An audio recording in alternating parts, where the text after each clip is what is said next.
ঘটনাটা হচ্ছে সকালবেলা দোকান খুললে সেটা এই পেছনের দরজা খুললা, এবার আমার এই ঘরের স্টাফে খুলছে তাইদের সবজি ডয়ারের তালাবা। এবার আমার ফোন করছে, আমিও আইছি, সেটা দেখলাম ঠিক আমার ডয়ারতে ধরে পেছনের যত ডয়ার আছে সবজি তালাবা।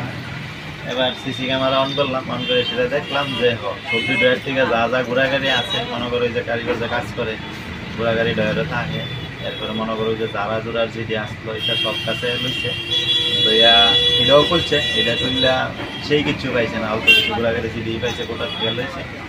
লইয়া যাওয়ার সময় এই পেছনে যে আমরা ঘর জারা দিয়ে প্রথম আসে জারা জোড়া দিয়ে যে থালি দিয়ে ভালো নয় গাতার থালি দিয়ে নিচ্ছে।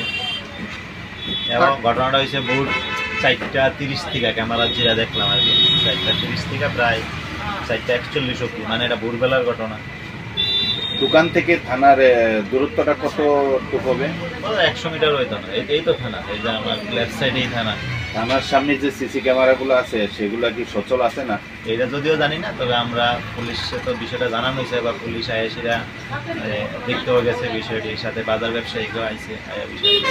টোটাল কত টাকার জিনিস নিয়েছে মনে হচ্ছে? সেরকম জিনিস তো নিতে পারছে না, জিনিস তো লকারে আছে, ধরেন যেই আসলো এমন হয় 20-30 হাজার টাকার জিনিস, একটা আইডিয়া।